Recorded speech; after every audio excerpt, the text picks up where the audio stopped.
Welcome back, time travelers, as we sip our hot beverage for another history trip.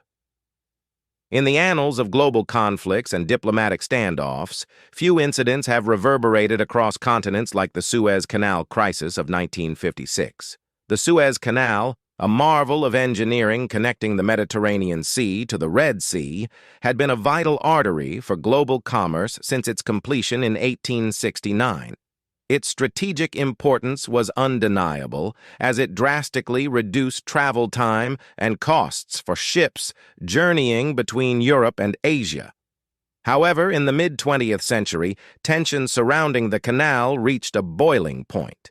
At the heart of the crisis was the nationalization of the Suez Canal Company by Egyptian President Gamal Abdel Nasser in July 1956. This move was met with outrage from Britain and France, who feared the loss of control over this crucial waterway. The canal was owned by the Suez Canal Company, which was controlled by French and British interests. Their concerns were exacerbated by Nasser's support for anti-colonial movements in the region and his alignment with the Soviet Union. The Suez Crisis was provoked by an American and British decision not to finance Egypt's construction of the Aswan High Dam, as they had promised, in response to Egypt's growing ties with communist Czechoslovakia and the Soviet Union. This decision was a significant blow to Nasser and Egypt's national pride. Feeling cornered and seeking alternative means to fund the dam, Nasser made a bold move. Nasser reacted to the American and British decision by declaring martial law in the Canal Zone and seizing control of the Suez Canal Company, predicting that the tolls collected from ships passing through the canal would pay for the dam's construction within 5 years. Britain and France feared that Nasser might close the canal and cut off shipments of petroleum flowing from the Persian Gulf to Western Europe.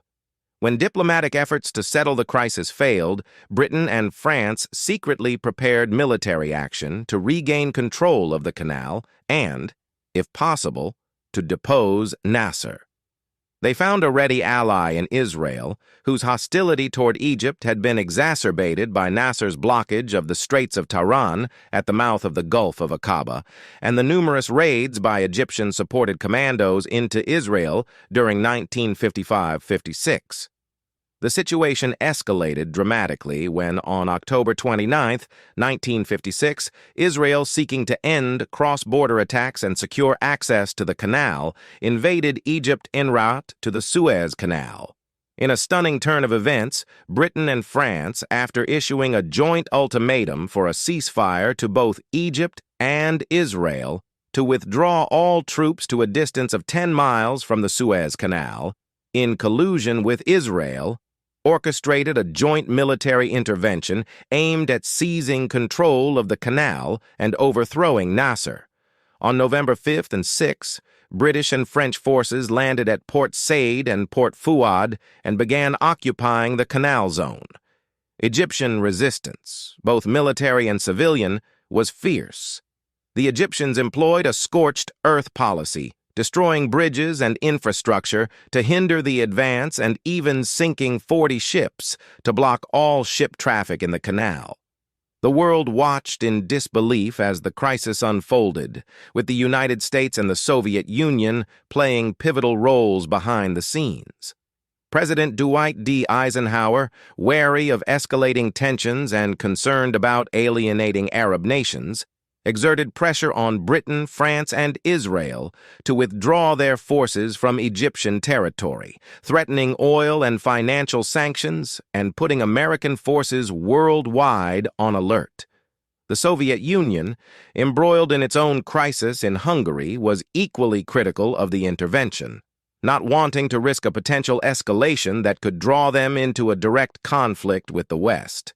Nevertheless, they were still contemplating the notion of sending troops to the Middle East for peace's sake. Under intense diplomatic pressure, the invading forces eventually withdrew in December of 1956 and March 1957, marking a significant victory for Nasser. Britain was forced to a ceasefire without any of their political or military objectives achieved. a total embarrassment. As a result of the conflict, the United Nations established the United Nations Emergency Force to police and patrol the Egypt-Israel border, while British Prime Minister Anthony Eden resigned from his position amidst an almost complete collapse of the banking sector. The aftermath of the Suez Crisis reshaped the geopolitical landscape of the Middle East and beyond. It fueled Arab nationalism, cemented Nasser's status as a pan-Arab leader, and strained relations between Western powers and their former colonies. Israel did not win freedom to use the canal, but it did regain shipping rights in the Straits of Tiran. The Suez Crisis led to international humiliation for the British and the French, who lost most of their colonial influence in the Middle East as a result of the episode in the wake of the Cold War, which established the Americans and the Soviets as the world's superpowers and the rising assertiveness of newly independent nations in the global South.